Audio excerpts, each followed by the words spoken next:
Je vais vous résumer ce livre, Respirer la santé grâce au bol d'air Jacquier. Un livre de 200 pages, édition de août 2019, écrit par Laurence Salomon, qui est naturopathe, diplômée du Sénato depuis 1999. Elle a été passionnée par l'art culinaire et la nutrition, et elle s'est particulièrement intéressée au bol d'air Jacquier avec cette partie d'oxygène qui est notre première nourriture. On va jeter un petit coup d'œil à la table des matières.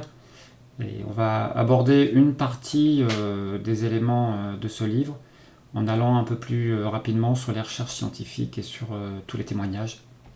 Parce que ça serait un peu long, puisqu'en fait ce livre est assez riche en éléments pour bien avoir une bonne approche de ce sujet. Donc déjà en avant-propos, René Jacquier dit, je le cite, « Ce livre est fidèle à ma pensée, ainsi qu'à mes idées théoriques et pratiques ». En préface, on va retrouver deux préfaces de personnes différentes, deux docteurs et un professeur. Une clinique déjà qui a 10 appareils et qui utilise depuis un an, et avec en fait des traitements anticancéreux dans cette clinique. Et ils ont remarqué une vitalité bien améliorée et une meilleure qualité de vie. Donc ça vient en complément des traitements classiques. Et le deuxième, le professeur Paolo, qui est endocrinologue et nutritionniste, qui lui a fait pas mal d'études sur le sujet, au niveau, entre autres, oxydation lipides, oxydation des hydrates de carbone, etc., des troubles de stress respiratoire. Et sa conclusion, en fait, c'est que, entre autres, on augmente le métabolisme, on va avoir un meilleur fonctionnement au niveau tissulaire, une meilleure oxygénation, et au passage aussi avoir un effet sur la perte de poids, puisque le métabolisme est meilleur. Forcément, on stocke moins, on brûle plus de choses. Dans l'introduction, on va effectivement commencer à dire déjà, et c'est important, je le redirai plusieurs fois, c'est cité souvent, c'est une méthode efficace, mais qui s'associe à une hygiène de vie globale. Comme beaucoup de choses traitées ici, on est souvent dans une approche globale, sans opposer les choses ou sans dire que telle chose est la solution unique. Mais on va voir en détail maintenant que cet appareil permet quand même de belles choses. Le premier chapitre va parler de l'oxygène en tant que source de vie. Donc bien sûr, c'est indispensable pour l'énergie, cet oxygène. En fait, c'est déjà ça qu'il faut bien avoir en tête. Les réactions chimiques, elles ont une nécessité absolue d'avoir de l'oxygène pour pouvoir agir, pour pouvoir advenir. Et la vitalité de l'organisme dépend de cette énergie dont on dispose. Et moins d'énergie, c'est moins d'élimination de déchets, et donc c'est plus de maladies métaboliques, que ce soit des hépatites, des rhumatismes, des allergies. En fait, beaucoup de choses peuvent découler d'un stockage de déchets et d'une mauvaise élimination. Bien sûr, avant, il y a des messages d'alarme, de la fatigue, des problèmes de mémoire divers et variés. Et ces messages d'alarme, effectivement, sont des signaux à prendre en compte, puisque ce sont eux qui peuvent nous permettre de nous dire qu'il y a quelque chose qui ne fonctionne pas très bien. Donc l'hypoxie, en général, qui est donc la diminution de quantité d'oxygène distribué aux tissus et aux cellules par le sang, globalement, cette hypoxie, c'est aussi fatigue, nervosité, irritabilité, angoisse, insomnie, etc. Ce qui, du coup, des fois, on peut avoir ces petits symptômes ou ces petits signaux d'alerte. Et comme toujours, c'est difficile de retrouver la cause des causes, mais l'hypoxie peut être une de ces causes. Après, elle va nous parler de l'oxygène qui est indispensable à la vie de la cellule. Donc là, je ne vais pas du tout détailler cette partie-là. Je mettrai en lien deux vidéos que j'ai faites sur l'anatomie en 3D du système respiratoire et cardiovasculaire, qui vous permettra de comprendre aussi sans passer trop de temps sur cette partie du livre, puisque ce sont des choses un peu, on va dire, générales. La seule chose qu'on va regarder quand même, c'est comment on fonctionne pour distribuer de l'oxygène au plus près de chaque cellule. Il y a le professeur Raymond Lautier qui disait par exemple que l'on va rentrer en hypoxie si l'on séjourne trop longtemps dans un air dont le taux de CO2 dépasse 0,06%. Et il faut savoir que de nombreuses rues urbaines ont des taux à 0,09 voire 0,14%. Donc déjà, petit 1, l'air que l'on respire, il faut qu'on soit dans une valeur pas trop élevée au niveau du CO2. Après, l'oxygénation dépendra surtout des capacités d'assimilation de l'oxygène par les cellules. Parce que dans les 21% d'oxygène que l'on inspire, on en rejette une bonne partie, donc après ça part dans la circulation sanguine, mais on a tout un mécanisme qui fait en sorte que ça va être distribué aux cellules. Et c'est pas nos 300 millions d'alvéoles pulmonaires, nos presque 100 mètres carrés de surface de contact, nos 5 litres de sang par minute qui passent pour recueillir l'oxygène qui quelque part sera suffisant si plus loin les mécanismes de distribution d'oxygène ne sont pas complètement fonctionnels. On a des milliers de kilomètres de capillaires, alors là on a une petite vue de détail sur un capillaire, avec l'artériole qui arrive, et puis après ça partira sous forme d'une vénule. On va retrouver la partie lymphatique, et puis tout ce système d'échange au niveau des capillaires, à travers le plasma, à travers les fluides tissulaires, premièrement, puis après arriver dans la cellule, pour en final, au niveau de la cellule, et bien, comme on voit ici, on a donc une entrée des nutriments, ce qui nous intéresse souvent pour savoir quoi manger, et une chose qui nous intéresse pas trop, mais savoir effectivement au niveau de la respiration, cette finalité d'oxygène qui va pouvoir arriver jusque dans la cellule, et à travers mitochondries, etc., nous faire ressortir de l'énergie, entre autres, et en produit de sortie aussi du CO2 et de l'eau, et bien d'autres choses. Donc cet oxygène est fondamental. Dans ce chapitre, on parle aussi un petit peu des radicaux libres, puisque effectivement, c'est des questions qu'on peut se poser. L'oxygène, dans ses fonctions, elle a aussi une fonction oxydante, et peut libérer des radicaux libres. Donc ce qu'on a pu voir au niveau du bol d'air Jacquier, c'est que, en final, on va avoir une limitation de production de radicaux libres, donc on n'est pas embêté sur ce point-là. Par contre, ils insistent pour dire que ça ne comble pas les carences en antioxydants naturels. Donc là encore, approche globale, avoir un bon apport d'oxygène, comme on va montrer après, atomique, pour pouvoir aller au plus près de la cellule, c'est bien, mais ce n'est qu'une partie des mécanismes de fonctionnement, et les antioxydants sont importants. Ils vont être stimulés au niveau synthèse et stabilisés grâce au bol d'air Jacquier, mais il faudra quand même qu'ils soient apportés bien sûr par l'alimentation, et pas trop gaspillés non plus par les modes de vie. Le deuxième chapitre parle du fait d'être sous-oxygéné. Au niveau des causes, on va retrouver l'alimentation, le stress, la gestion des émotions et le manque d'exercice physique. Ça, c'est le mode de vie. Au niveau atmosphérique, bien sûr, on en a parlé un peu tout à l'heure avec le CO2, on va pouvoir avoir aussi le fait d'avoir trop d'ions positifs dans l'air. Fatigue nerveuse, etc. Cette partie-là, elle est assez essentielle aussi, et elle va interagir avec la distribution de l'oxygène et la fixation de l'oxygène dans le sang. Bon, le tabagisme aussi, elle en parle un peu en disant que pour les fumeurs, en final, déjà il y a un bien-être après chaque séance, et puis ça peut être une aide et un déclic pour arrêter, puisqu'effectivement, en reprenant la cigarette après des séances, du coup, on se rend mieux compte de l'écart qu'il y a entre une respiration très agréable, on va dire, après une séance, et puis un peu plus contrainte avec la cigarette. Après, on va citer par exemple 1960 le professeur Max Berger qui reparlait du terrain comme étant la base de la santé. Donc toujours cette approche de terrain que l'on va retrouver dans les explications. Et comment sortir du cercle vicieux de l'asphyxie chronique? Bien évidemment, avant de parler du bol d'air Jacquier, on va parler de l'exercice physique, des techniques respiratoires, de yoga, d'alimentation bien choisie, de sommeil de qualité de l'eau que l'on boit, et donc de l'hygiène de vie en général, sans oublier bien sûr l'équilibre psychique, une vie sociale et affective satisfaisante. Donc voilà, bol d'air Jacquier, ok, mais il y a des choses avant. On ne le répétera jamais assez, ce n'est pas un outil miracle, c'est dans un cadre global. Par contre, tout ce qu'on vient de citer, quand on est dans des cas avec des métabolismes qui sont déjà très affaiblis, avec des maladies parfois déclarées, les moyens cités juste avant seront parfois pas assez puissants pour relancer l'oxygénation cellulaire, pour relancer des processus métaboliques. Et c'est là où typiquement le bol d'air Jacquier pourra donner un coup de pouce pour déjà replacer les personnes sur une bonne oxygénation et avoir l'envie de faire du sport et les capacités de faire un minimum d'activité physique sans être rapidement essoufflé par exemple. On le verra avec les avantages au niveau du sport un peu plus loin. Parce qu'on parle bien de l'aptitude des plasmas sanguins à transporter l'oxygène jusqu'à la cellule. Le troisième chapitre, on va maintenant parler plus du bol d'air Jacquier. Donc René Jacquier, qui a vécu assez longtemps, 1911 jusqu'en 2010, c'était un ingénieur chimiste et biologiste, et passionné par la physiologie humaine.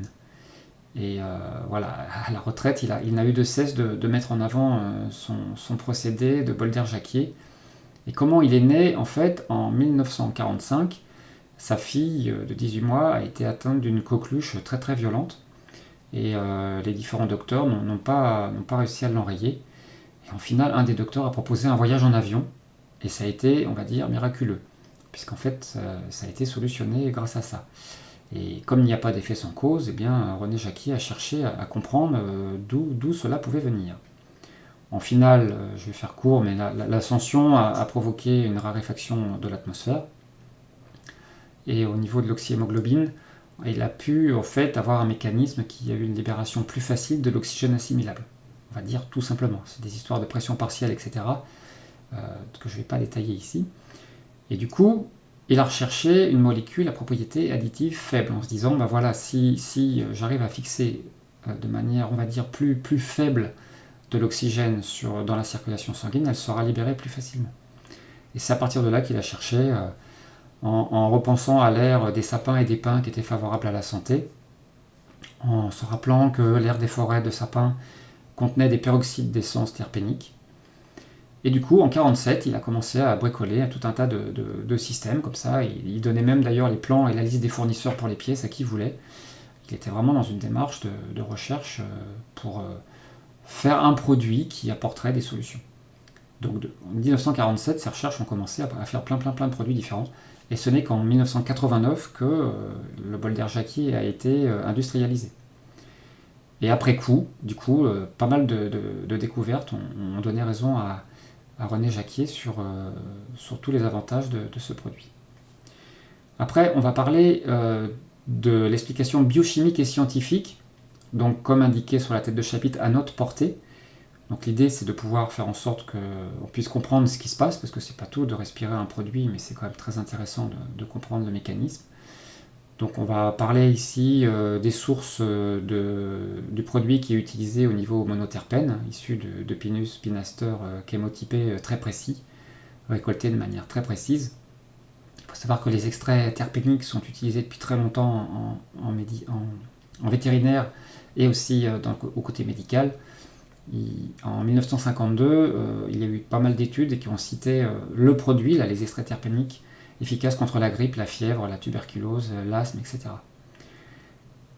Après, on va avoir une liste d'études assez conséquente. Donc là, je vais passer très vite, mais c'est produit en intraveineuse pour de l'épuration bronchique, d'autres pour des côtés inflammatoires ou œdématiques, congestionnant des muqueuses, tout ce qui est bien sûr oxygénation sanguine, donc tout un tas d'études là qui sont citées et dont on peut avoir les références et aller faire nos propres lectures. Après sont cités aussi pas mal de professeurs, Max Berger, Christophe Faro et puis Béatrice Mercier qui ont fait beaucoup d'études là, très détaillées, cette fois-ci sur base du bol d'air Jacquier. Et donc on a une liste aussi d'explications plus fine sur le fonctionnement et les avantages. Donc après on nous parle de la distillation de la résine, comment elle est faite pour assurer aussi qu'elle ne soit pas toxique, puisque c'est un des points importants, c'est qu'effectivement on doit avoir un produit in fine qui ne doit pas avoir de toxicité. Et c'est bien le cas pour le produit. Donc on explique après le fonctionnement avec une première étape de barbotage, puis la partie peroxydation, avec quelques explications un peu détaillées sur le fonctionnement au niveau de l'hème, en fait la partie centrale de l'hémoglobine que l'on peut voir ici, et cette fixation de la molécule d'oxygène. Donc ça c'est réexpliqué un peu dans le livre pour rappeler comment cela fonctionne. Et puis du coup, après il va y avoir des explications plus scientifiques, on va dire, hein, donc, comme elle dit, pour les plus avertis d'entre vous. Donc là je vais passer à toutes ces explications-là. Après, en résumé, ce que l'on peut voir ici sur ces petits schémas, au final, c'est qu'au niveau des poumons, on va avoir les peroxydes d'alpha-pinène qui vont arriver. L'hémoglobine va se charger avec ces peroxydes d'alpha-pinène. Et en final, une fois qu'elles sont chargées, elles repartent dans la circulation sanguine. Et arrivées au niveau des cellules pour la distribution, en fonction des pressions partielles, d'oxygène, de CO2, etc. Je mettrai aussi en référence ma vidéo sur le livre Tout savoir sur la respiration pour quelques petits détails supplémentaires sur ces histoires de pression partielle. Et donc on va avoir de l'oxygène monoatomique, donc là c'est plus une molécule d'oxygène qui est libérée, mais uniquement de l'oxygène monoatomique qui va pouvoir aller au plus proche des cellules et avoir une très bonne assimilation cellulaire. Toute une partie sur la toxicologie des produits d'inhalation, donc avec pas mal d'essais divers et variés qui ont montré une parfaite innocuité. Alors pourquoi le bol d'air est moins actif chez certains? Eh bien voilà, c'est forcément à chercher côté blocage ou barrage, donc soit des inflammations chroniques, des problèmes intestinaux, rénaux, des problèmes de vaccin. Voilà, il peut y avoir des interactions avec d'autres produits qui peuvent limiter l'efficacité du bol d'air. Après, on va parler de choses très intéressantes pour comparer en fait 3 techniques. Oxygénothérapie, utilisée en ce moment là face à notre crise sanitaire. Donc on va par exemple avoir ce genre de schéma pour comparer les effets d'apport d'oxygène en grande quantité. Donc là en fait on inhale de l'air qui est plus riche en oxygène que nos 21% classiques. Donc effectivement quand on regarde au niveau sanguin la pression partielle d'oxygène dans le sang, on peut voir que ça augmente et à l'arrêt de la séance ça va redescendre vraiment très vite pour se retrouver au niveau d'avant. Alors que pour le bol d'air Jacquier, au final, pour une séance qui va durer 9 minutes, on va voir que l'on continue d'avoir un effet pendant plusieurs minutes encore avec une augmentation de la pression partielle d'oxygène et qui va pouvoir se maintenir aussi dans le temps. Donc ça c'est vraiment intéressant. L'autre technique c'est l'ozonothérapie. Cette technique intéressante utilisée en Allemagne, qui en fait est une technique médicale qui ne peut pas être utilisée à la maison. Qui se fait en injection, donc on ne parle plus vraiment de la même chose, mais qui a une action bactéricide et virucide rapide et spectaculaire. Avec par contre des effets un peu embêtants si c'est prolongé, puisqu'ils peuvent être immunodépresseurs par excès de radicoline. Donc utilisé en médical, bien sûr. Chambre hyperbare, c'est pareil, surtout utilisé pour les accidents de décompression en plongée. Il y en a très peu en France, les effets sont remarquables. Mais là aussi, il y a quelques risques, toxicité à l'oxygène entre autres, des céphalées, etc. Donc après, on nous passe un tableau qui montre les 3 méthodes différentes. Donc le bol d'air Jacquier est une méthode non médicale qui peut être utilisée par tous et qui a en fait très très peu de contre-indications. Il y a quand même beaucoup d'avantages pour pouvoir réoxygéner nos cellules. Et ça peut être utile par les temps qui courent. Après, c'est une thérapeutique à inclure dans notre hygiène de vie, encore. Donc quand et comment pratiquer, en général, ce sont des cures de 20 à 30 jours. Donc là c'est pareil, tout dépend de ce que l'on recherche. Par exemple, ça peut être le soir, ça peut aider à dormir, ça peut aider à éviter les apnées du sommeil, mais pour certains, ça peut les empêcher de dormir. Donc ça va dépendre, il y a des tests à faire, des essais, tout dépend de ce que l'on recherche à travers ce produit. En tout cas, c'est pas une baguette magique, c'est l'hygiène de vie d'abord.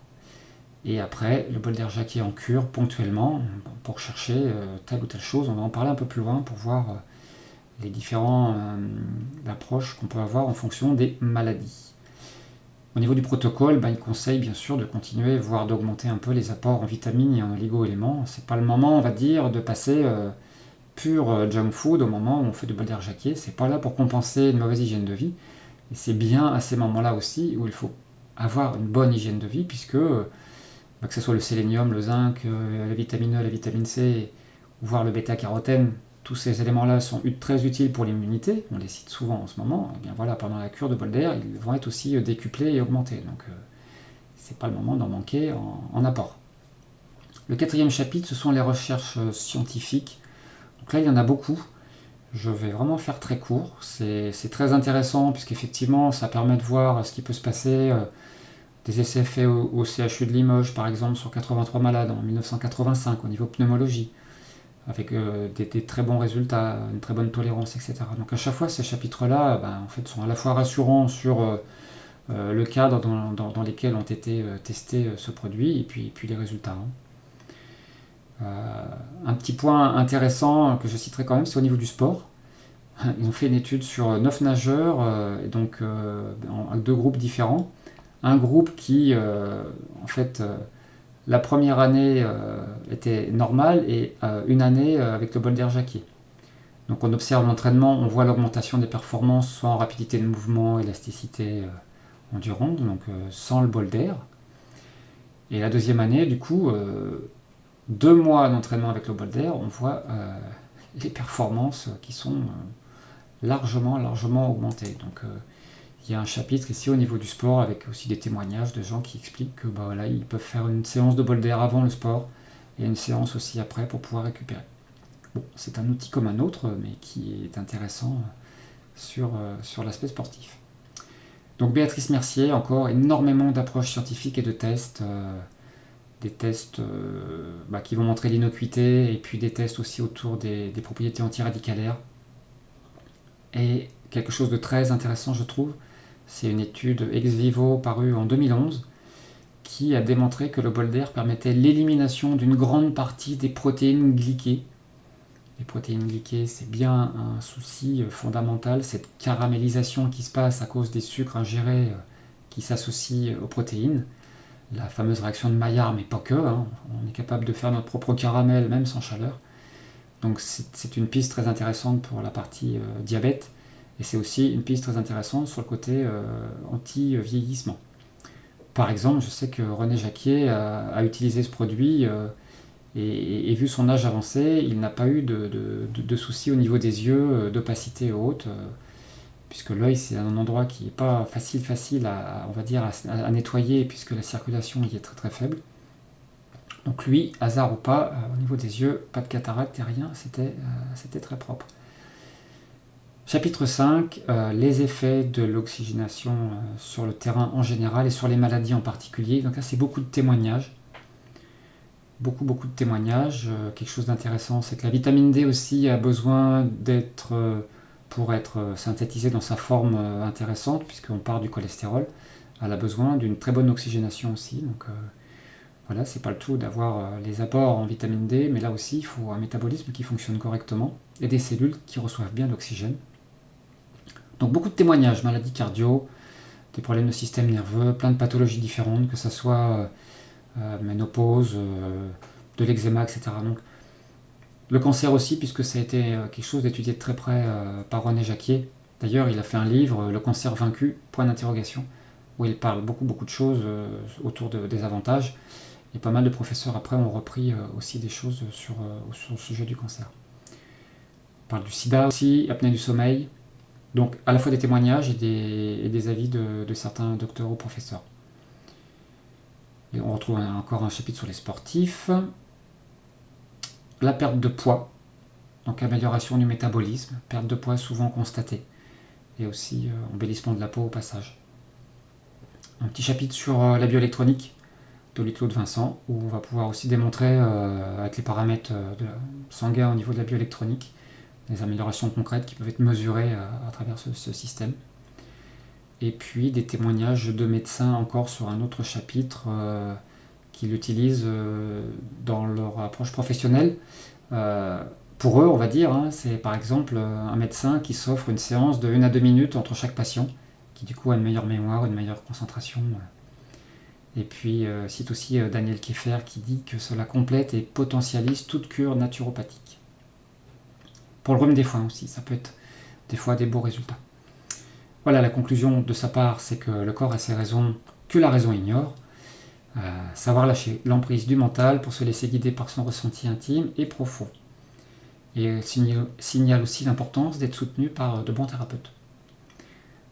Au niveau de mes conclusions personnelles, je trouve qu'effectivement, en tant que naturopathe, Laurence nous a guidés dans le choix d'une hygiène de vie globale, puisqu'elle va nous parler et donner des conseils aussi côté alimentation, gestion du stress, exercice physique.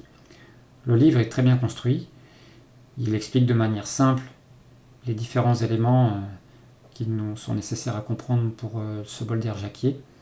On a beaucoup d'études, du coup on a vraiment une coloration scientifique dans ce livre, et c'est important pour certains, sans forcément aller dans le détail de ces études, mais ça apporte bien sûr du sérieux à tout ça.